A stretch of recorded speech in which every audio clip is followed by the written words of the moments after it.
sebahagiannya jadi ikan baja. Saya pergi kepada pertanian, guna balik benda tu, dan pertanian tu sebahagiannya boleh dijadikan makanan kepada ternakan. Macam kalau saya beli jagung, habis jagung tu kalau saya dah ambil hasil dia, batang jagung, daun jagung, saya boleh hancurkan, masukkan sikit vitamin kan, pamphlet, boleh bagi makan pada ternakan. Jadi pusing kat situ. Ini yang saya nak usahakan lah. Jadi insyaAllah siapa yang ambil alih perniagaan saya ni, memberikan saya jalan mudah lah untuk saya beralih kepada bidang yang lain. Kan? Macam tu lah, bukan nak duduk kat rimba. Kita nak duduk tempat yang yelah nak ternak. Nak berternak ni takkan kau nak ternak dekat taman, takkan kau nak ternak dekat kampung tepi jalan. Mestilah kau nak ternak jauh daripada kawasan penduduk. Kalau kat kampung pun kau tak boleh ternak ikut suka hati dekat sebelah rumah kampung. Kau kena cari jauh daripada tempat penduduk. Macam tu lah, jauh lah sikit. Maknanya buatlah satu pondok kat situ, duduklah kat situ, diam-diam. Duduk kat situ diam-diam. Dapat hasil, boleh jual, jual murah-murah, dapat manfaat. Ada hasil yang mana tak mampu, kita sedekah. Ada besok aku bela lembu 2-3 ekor, dah ada benih, dah membiak, boleh sedekah. Sebelih seekor lembu, korban bagi makan dekat orang kampung, bagi makan dekat masjid. Kan senang. Akhir zaman, apa lagi nak? Khusus saya ada sikit ilmu, bukan tak ada ilmu, ada ilmu. Kita buat dulu. Lepas tu kita menimba ilmu. Saya ada sahabat-sahabat yang dah berjaya di dalam bidang peternakan. So, sebelum saya nak buat sesuatu perkara, saya juga kena dapat info daripada mereka-mereka yang dah berjaya di dalam bidang peternakan. Lembu kos tinggi tu, yes, tahu kos tinggi. Tapi janganlah kita terus buat secara besar-besaran. Takat bela 2-3 ekor dulu cukup lah kan. Kalau daripada situ kita belajar lah. Buat kandang kecil dulu kan. Dan buat sesuatu tu biar daripada bawah. Dah okey apa semua kan, barulah kita ni. Lepas tu bila ada ternakan ni, kita kena buat satu ladang untuk makanan diorang. Macam apa tu, macam rumput apa, rumput apa tu yang macam pokok tebu tu, rumput tu kena tanam macam-macam lah, pokok-pokok yang kita kena tanam khas Napier. Kena buat satu kawasan untuk tanam Napier, jagung, apa semua. Kita carilah benda-benda yang boleh bagi ternakan kita sihat, vitamin. Lepas tu cek kesihatan pun kena. Semua tu kita kena ada pergi kepada kementerian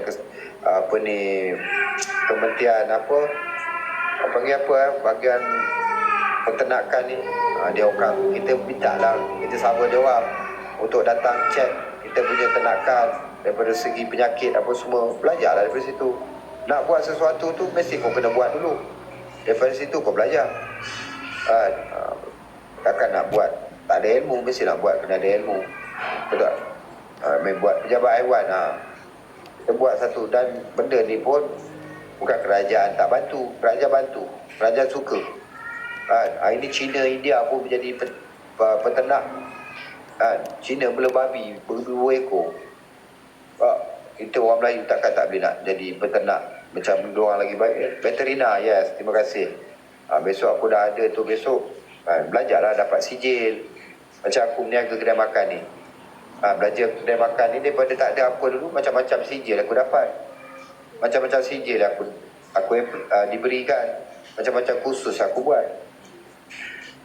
Kita buat sesuatu perkara tu, first kita cari basic ilmu, cari pengalaman daripada peternak-peternak yang dah berjaya kan, petani-petani dah berjaya.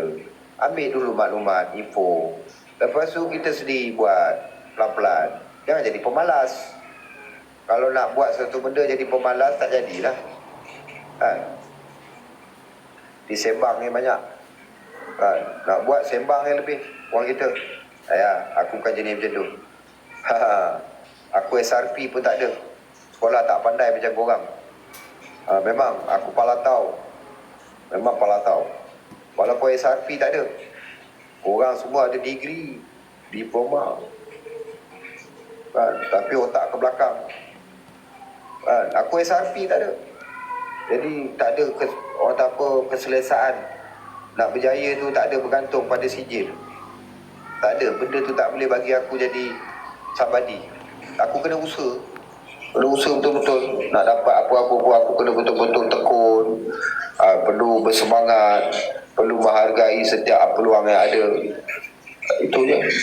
Orang tak ada sijil, orang tak sekolah ni, bila dia dapat peluang, dia jaga betul-betul peluang tu. Ludah main sini. Mainlah sini. Nak aku ludah tu main sini. Beri aku ludah kat muka kau. Sedap sikit ludah aku tu.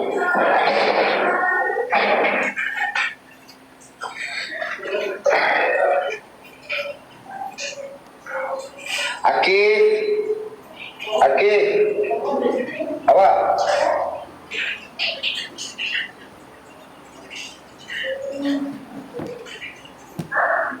apa ni, cek saya punya telefon jap. Bil. Lepas tu keluarkan yang tu ada tu. Koin tu buat keluar terus. Lepas tu settlekan bil jap. Sebab saya tak boleh nak topak data ni.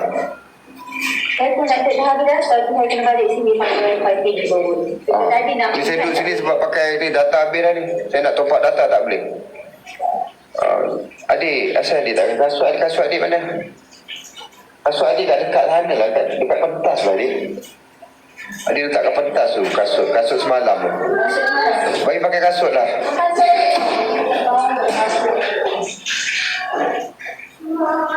Hujan tak berhenti lagi dia. Lama hujan ni.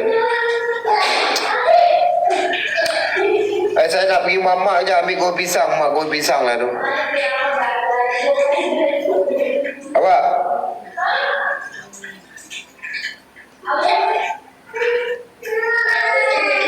Awak?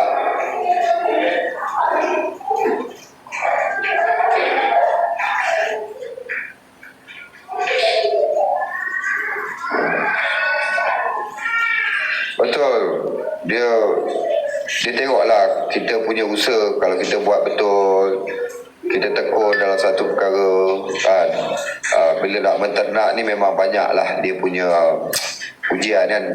Sebab tu kalau kita bela kambing ni, ulama' bagi tahu lah, menternak kambing ni mendidik kita, mendidik kesungguhan kita macam mana. Sebab bela kambing ni dia punya kaedah banyak bela kambing ni. Di peternak, nak jadi peternak ni memang kena ada sifat yang luar biasa lah. Ini yang saya nak belajar ni. Awak buat dulu, lepas tu saya nak pergi mamak ni. Lepas tu biusup ada tak? Baiklah sini. Oh, tengah susu.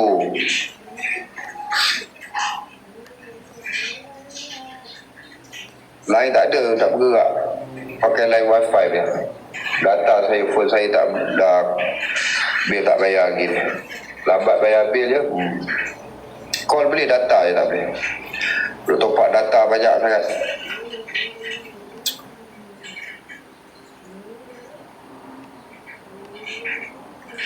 Yalah, nak cari pengalaman tu kena cubalah dulu wabon. Tenaklah sikit-sikit dulu. Takkanlah korang tu nak ternak sampai 100 ekor. Aku bela kambing. Kalau aku beli kambing 4 ekor dulu, seekor jantan 3 betina. Buatlah cara macam tu dulu. Kau nak belajar, kau nak dapatkan pengalaman, nak dapatkan ilmu, mulakanlah daripada kecil. Aku bela ayam, takkan aku nak bela sampai 1000 ekor ayam. Aku belalah dulu kan. Carilah benih ayam, belalah dalam 50 ekor, 100 ekor. Buatlah macam tu dulu. Kita cari dulu dia punya ilmu. Bila kita buat pun kita dapat ilmu. Macam saya berniaga. Kalau saya tak berniaga, macam mana saya nak dapat ilmu berniaga? Ilmu perniagaan F&B ni. Macam itulah kita nak cari ilmu. So bila kita tahu dekat situ ada kekurangan, dekat situ ada kelemahan, kita carilah sumber-sumber untuk nak memperbaiki, nak meningkatkan baik kita punya bidang. Dia peternak ni ada satu lagi daun ketum untuk makanan makanan ayam. Tu semua benda-benda tu saya dapat info daripada sahabat-sahabat saya yang bela ayam. Dia ada satu lagi di Johor, dekat Johor dipanggil dipanggil siapa nama dia? Sifu. Dia menternak di kawasan rumah dia. Dan dia bukan orang yang memang ada asas peternak. Dia sebenarnya seorang peniaga. Tak salah saya, dia seorang kontraktor sebelum ni. Dia seorang kontraktor. Lepas tu dia down, dia balik ke Johor. So rumah dia kat Johor tu ada tanah luas. Keliling rumah dia tu ada tanah luas. So dia mulakan kecil-kecilan dulu dekat tanah kawasan rumah dia tu. Dia bela ayam, dia buat kandang yang kecil-kecil, dia bela itik, dia bela kambing. Hari ni tempat dia, subhanallah, rusa, burung unta dah jadi cantik, dan dia makin lama dah makin pandai. Saya tak tahu apa nama dia. Dalam TikTok ada. Dalam TikTok korang boleh tengok. Dia salah seorang saya punya idola lah. Sebab dia datang daripada zero. Dia seorang peternak yang bukan datang daripada keluarga peternak. Memang tidak ada asas peternak. Jadi dia mulakan ternakan dia dalam skala kecil. Dan dia belajar. Dia belajar benda-benda tu. Sehingga kan hari ni dia ada macam-macam ternakan. Burung unta pun dia ada, rusa pun dia ada, pelanduk pun dia ada. Dan tempat dia tu dah jadi satu tempat tarikan pelancong. Kos Bahar, yes. Thank you Wambong. Kos Bahar, orang Johor, Kos Bahar. Saya nak pergi tempat dia. Saya tak sempat tu hari. Waktu kayuhan insan Palestin tu memang saya ke Johor. Tapi kalau kata saya nak singgah tempat dia tu memang tak sempat lah. Dia kalau nak pergi kat tempat Kos Bahar ni, saya perlukan 1 hari masa untuk saya duduk dekat tempat dia, dekat Kos Bahar ni, dengar dia punya perkongsian, dengar ilmu-ilmu yang dia bagi, tengok kawasan dia macam mana. Yes, Kos Bahar itu salah seorang idola saya. Sebab dia datang daripada orang yang tak ada basic. Orang Batu Pahat, yes, betul, orang Batu Pahat, betul. Saya pergi Batu Pahat tapi tak ada masa sebab saya buat kayuhan insan Palestin tu. Tujuan saya untuk nak mengajak kita untuk bersemangat, tingkatkan solidariti kita, nak mengajak kita semua satu hati dalam perkara yang berlaku di Palestin, nak mengajak kita untuk besarkan sifat kasih sayang, sifat insan. Sebab tu saya buat kayuhan tu, sebab saya tengok negara kita hari ni dah macam uhara dah kan, dalam soal kasih sayang, dalam soal perkara yang baik nak dikongsikan tu jadi macam dah makin lama makin cetek kurang. Jadi saya buatlah program kayuhan insan Palestin tu sampai ke Johor Bahru balik ke Ipoh. Memang tak ada masa lah kalau saya ada lalu dekat tempat Kos Bahar pun memang tak ada masa lah untuk saya nak singgah tempat dia. Kalau memang saya nak pergi ke tempat dia. Memang saya nak pergi ke tempat Kos Bahar tu. Sebab saya nak tengok macam mana pengalaman dia, nak tengok suasana dia. Saya duduk orang macam tu. Dan hari ini dia dah menjadi seorang usahawan yang berjaya di dalam bidang peternakan. Inilah kata, pengalaman itu datang daripada bila mana kamu mulakan perkara itu. Kalau bidang tu kamu tak mulakan, macam mana kamu nak dapat pengalaman? Kalau saya tak bela ayam, saya tak bela ikan, saya tak bela kambing, macam mana saya nak ada ilmu dalam menternak? Betul tak? Saya tengok dia pun daripada awal, saya tengok dia menternak ni dalam skala kecil je. Tapi bila dia dah ada ilmu, dia dah yakin dengan apa yang dia buat, dia dah macam-macam SOS dia dapat kan, macam-macam info dia dapat, macam-macam saluran dia dapat. Dia punya ternakan, saya tabik 2 tangan lah. Kos Bahar. Kalian ingat nama ni, Kos Bahar. Cari dalam TikTok. Follow dia, saya follow dia dalam TikTok. Saya follow dia. Saya tengok daripada awal dia update dalam TikTok. Saya tengok satu persatu. Wow. Sebab dalam TikTok tu kita boleh tengok kan, dia punya draft. Kita tengok, kita punya jalan cerita ni boleh tengok dalam draft TikTok, dalam draft media sosial. Sebab tu apa yang saya buat, boleh tengok draft dia. Daripada apa yang saya post dalam media sosial, boleh tengok draft dia. Kenapa saya bercakap macam ni, boleh tengok draft. Jadi saya tengok post bawah macam tu lah. Daripada bawah dia. Post bawah tu saya tengok daripada bawah. Dia memang seorang usahawan yang dah drop lah. Dia drop. Dia memang banyak orang kata apa, benda yang orang kata apa, yalah, mungkin apa yang dia buat sebelum ini itu bukan rezeki sebenarnya. Allah nak bagi rezeki dia dalam bidang peternakan. So nampak kejayaan kat situ. Dia ada macam-macam jenis ayam. Ayam Turki ada, ayam Belanda. Lepas tu jenis ayam-ayam yang jenis cantik-cantik kan. Dia bela. Dah jadi macam satu tempat yang menarik lah. Kalau orang datang tu, bawa family pun seronok tempat dia. Dia buat dekat kawasan rumah je. Tapi kawasan rumah dia besar lah. Ada tanah yang luas. Dan saya dapat itu sebagai inspirasi lah. Inspirasi. Dan ada jenis-jenis ayam yang mahal. Kalau tengok di Indonesia, dia ada satu jenis ayam yang warna hitam. Dia punya bulu hitam, dia punya paruh hitam, dia punya kaki hitam. Ayam yang paling mahal. Saya lupa dah nama jenis ayam tu. Dia mahal disebabkan khasiat daging dia tu lah. Mahal. Ayam tu harga dia seekor pun boleh mencecah, orang kata sampai ribuan ringgit. Wallahualam. Biar ribuan ringgit. Cakap betul. Warna hitam. Ayam tu seluruh dia punya kaki. Ayam hitam. Oh, tak banyak. Kaki dia punya paruh dia hitam. Kulit dia pun hitam. Ayam tu. Itu kita tengok kemudian lah, kita carilah benda yang mudah dulu. Jangan take a risk. Jangan ambil resiko yang tinggi. Dan memang tiba masanya kita ni kena ada sikit lah minat di dalam bidang peternakan dan pertanian. Sebab itulah daripada zaman COVID lagi saya pernah mengajak kalau kalian ada tanah di kampung, kalian orang merantau di Kuala Lumpur, hidup dah 10 tahun, 20 tahun di Kuala Lumpur, bekerja, tapi masih lagi menyewa, masih lagi orang tak apa struggle kan dengan kos hari hidup. Kalau boleh carilah, kalau ada tanah anda di kampung yang terbiar, ambillah peluang, usahakanlah tanah tu. Tak boleh buat secara kecil. Ternaklah ayam, kambing, buatlah sikit apa pertanian. Daripada tanah terbiar dekat kampung tu, kalau tengok macam-macam semak dah ada. Yang kat kampung sekarang ni semua orang tua je yang tinggal, orang muda semua dah berhijrah ke bandar. Ni zaman ni kita duk komplain barang mahal, harga mahal, itu mahal. Tapi apa alternatif kita untuk kita nak memudahkan keperluan hidup? Bela ayam telur ayam pun boleh kita jadikan sumber pendapatan, boleh menambah pendapatan kita. Saya pun tengah fikir ni, selain daripada nak bela ayam daging, ayam kampung, bela ayam telur. Telur ayam boleh jual, hasil telur boleh makan sendiri, ayam boleh makan, boleh jual. Benda-benda ni sebenarnya kita kena ada usaha. Jangan fikir pada subsidi, jangan fikir pada mudah je.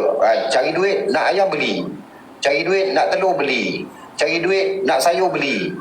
Kita sibuk cari duit je. Siang malam kerja kita cari duit. Memang tak cukup. Sebab kita mengharap kepada pembekal, peruncit. Kita tak mengharap kepada kita punya usaha sendiri. Cuba kita ubah kita punya cara kehidupan. Ni kita di akhir zaman ni, kita akan mengalami krisis makanan. Kita akan melalui krisis makanan dunia. Kita tak nampak benda ni. Saya nak bela ayam, macam-macam jenis ayam saya nak bela. Nak buat satu kandang besar, tutup atas, kanan semua tutup ni, buat bumbung apa semua, nak bubuk je macam-macam jenis ayam lah tu. Lepas tu buat satu kandang, bela ayam telur telur ayam kampung pun sedap juga makan. Rumah taman tak boleh, Syafiq. Rumah taman tak dibenarkan sebab dia akan mengganggu keselesaan jiran-jiran dan penduduk taman. Sebab bila kita menternak, pasti akan ada najis. Bila ada najis tu, tahulah, najis tu akan pergi ke longkang. Longkang tu juga akan digunakan pakai oleh penduduk setempat. Bau dia, bila najis ni dalam keadaan lembab, dia lagi cepat mendatangkan bau yang tidak selesa. Jadi rumah taman memang tak boleh bela ayam. Nak ternak apa pun, dia kena cari tempat yang sesuai. Betul, kalau kampung-kampung kita ada tanah terbias 1 ekar, setengah ekar, hutan semak, dia tak ada nak buat apa, fikirkanlah, kalau kita boleh ternak, ternaklah. Tak kisahlah dalam skala kecil, cukup setakat kita boleh guna dan boleh kongsi pada jiran-jiran pun dah alhamdulillah. Tak perlu kita nak fikir. Orang sibuk cari telur, kita tak perlu sibuk cari telur. Kita ada telur ayam kita sendiri. Betul tak? Bangsa lain fikir ke situ, babe. Bangsa kita tak fikir ke arah tu. Bangsa kita lebih mengungut tentang benda mudah. Kalau boleh kita ni semua nak benda murah, benda yang, kalau boleh semua benda, kalau boleh nak ada subsidi yang tinggi.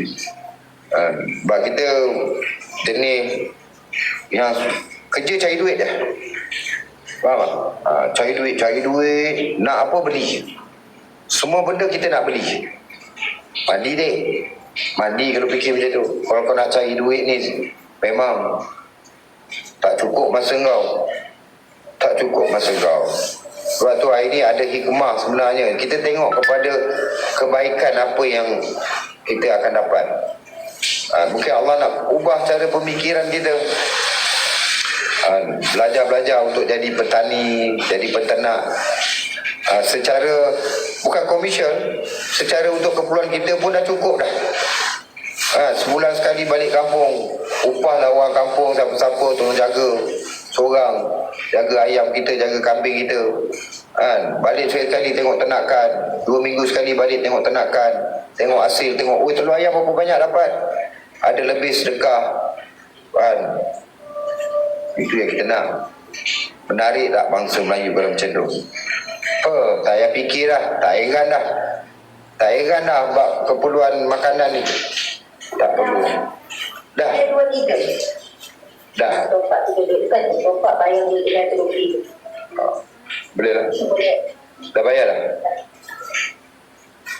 Nak pergi mamak ambil pohon pisang. Semalam saya ambil standar pisang dekat depan mamak tu. Masak dah. Dah tebang dah pokok pisang depan mamak tu. Lepas tu nak ambil pisang. Ada dia bihun sup ada. Bungkus 1 nak bagi mak.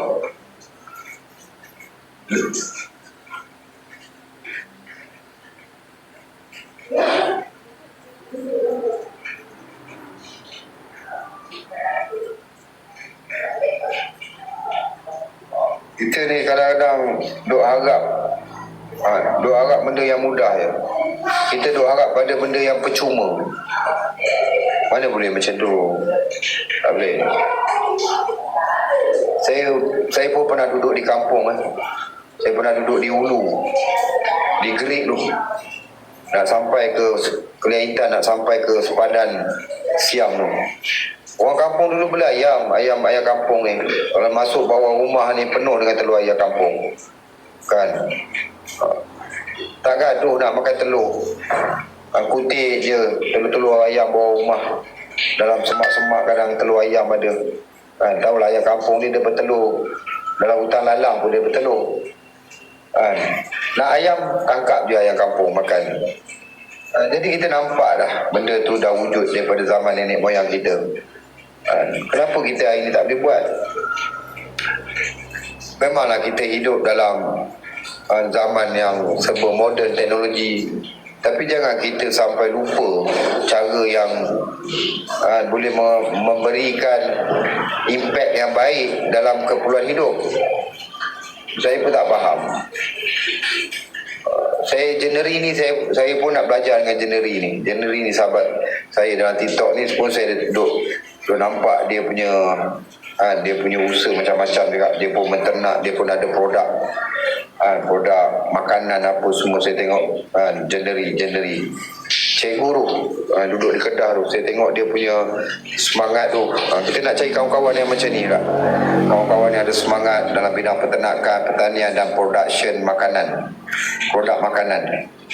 Dia punya produk makanan tu saya nampak menarik, sebab makanan segera yang mana kalau kita nak travelling, kalau kita nak pergi hiking, kalau contohnya kita nak pergi travelling ke Jepun, travelling ke Hong Kong, negara-negara yang susah kita nak dapat makanan yang halal, Jepun, Hong Kong, Korea, Taiwan, kita susah nak dapat makanan-makanan yang halal. Jadi saya tengok genre ni, dia buat satu makanan yang ready to eat.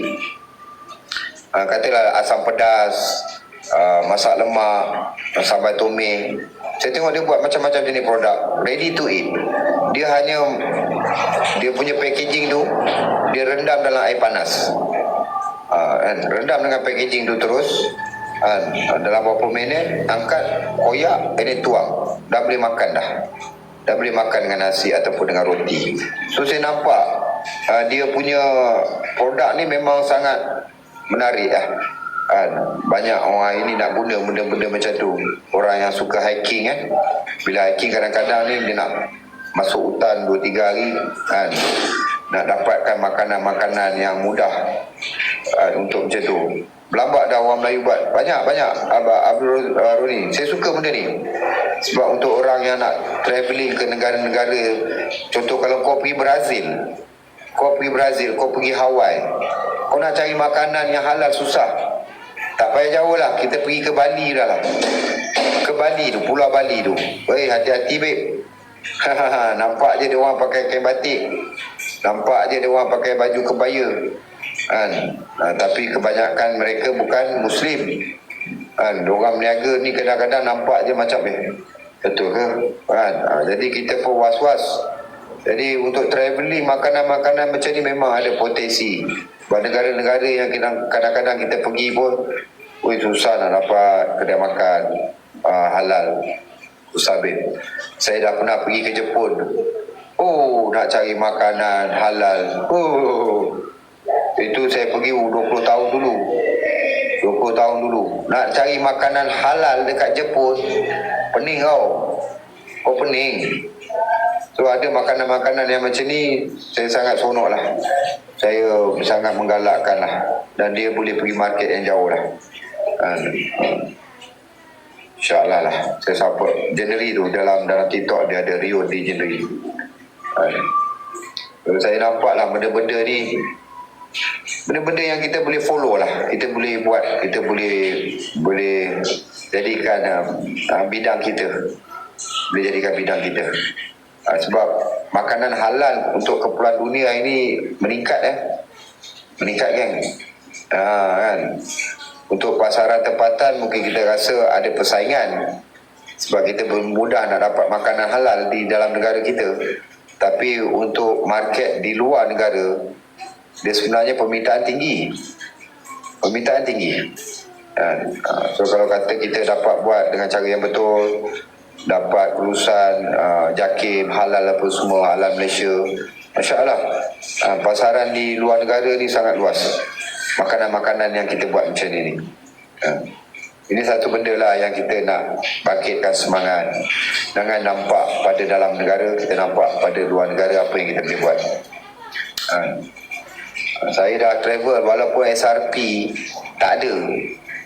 Korang ada diploma, korang ada degree kan, korang ada master. Aku tak ada, SRP pun tak ada. Tapi Alhamdulillah, Allah telah gerakkan aku dapat pergi lebih dari satu. Sekejap Kita ambil dekat lah. Singapura, kena masuk lah luar negara tu. Singapura, Indonesia, Thailand, Australia, Jepun, Korea, Taiwan, London, saya dapat pergi Holland, Finland. Dah 10 negara dah. Arab Saudi lagi 11. Walaupun SRP tak ada, Lagi satu, Pakistan pernah pergi. 12 negara dah. 12 negara dah Allah hantarkan saya dapat pergi. Itu pun baru ni diorang ajak saya Vietnam 12, 13. Allah, tak ada SRP babe. Kan SRP tak ada. Kadang-kadang fikir ya Allah ajaibnya kan Allah boleh bagi saya pergi ke sana ke sini. SRP tak ada. 13 negara dah. Ni kalau saya buat betul-betul usaha jemaah tabligh ni kan, kalau saya ada masa jemaah tabligh ni kan selalu pergi ke luar negara, rasa lagi banyak kot, lebih daripada 20 negara dah saya boleh pergi. Tapi inilah dia, kadang-kadang kita tak yakin dengan apa yang Allah nak hadirkan dalam kehidupan kita. Kita sentiasa bersangka buruk, prasangka buruk dengan Allah. Allah bagi nikmat, kita komplain, kita merungut. Kita bukan nak usaha banyak, kita banyak merungut, merintih dengan nikmat. Inilah kehidupan kita hari ini.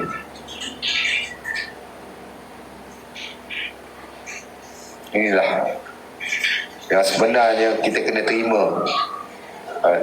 Kita lebih banyak merungut daripada bersyukur dengan apa yang Allah SWT bagi pada kita. Ini realiti fakta yang kita lalui ini. Kita bersangka makhluk yang mentadbir, yang mengurus nikmat rezeki pada kita. Ini hakikat. Ini betul. Aku nak pergi mak aku jap. Nak ambil goreng pisang. Mak yang goreng pisang ni dia punya sedap dia macam ambil. Kena pula pokok pisang tanam sendiri pula tu. Allahu Akbar.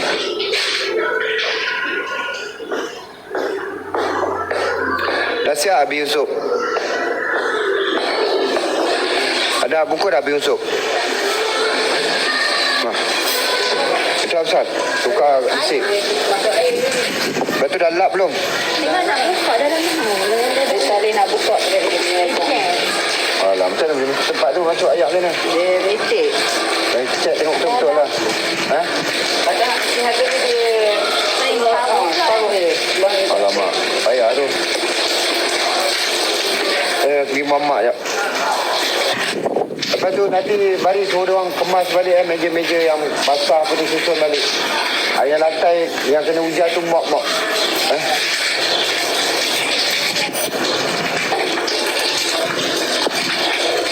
Allahu Akbar.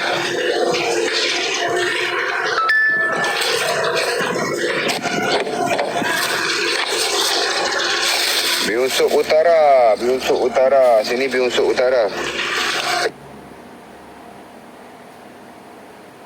Nah, kedai saya bukan steamboat je. Nak makan biunsuk ada, nak makan laksa ada, nak makan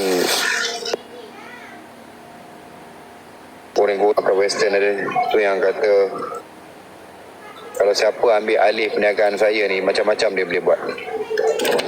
Bukan steamboat je dia boleh buat, macam-macam. Daripada sarapan sampai malam. Dia boleh buat nasi lemak apa semua. So siapa yang ambil alih perniagaan saya ni untung banyak. Allahu Akbar. Sekejap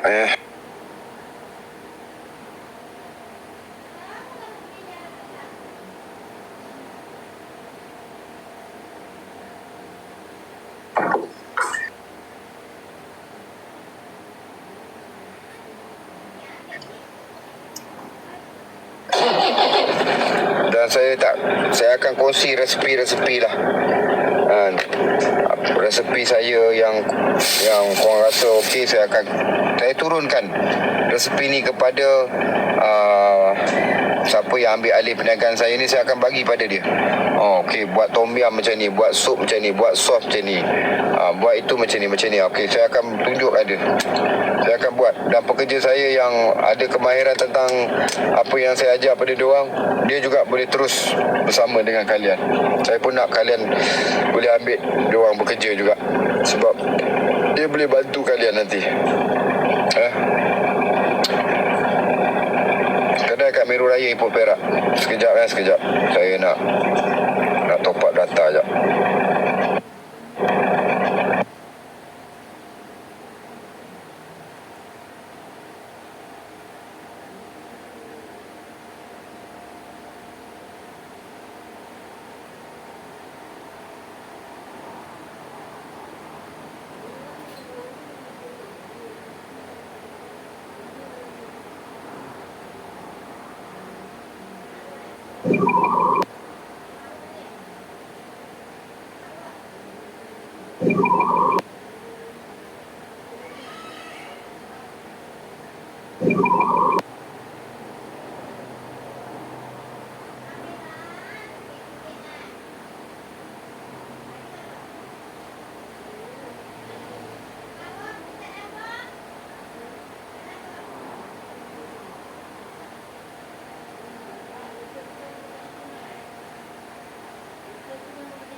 Aku bukan orang kaya.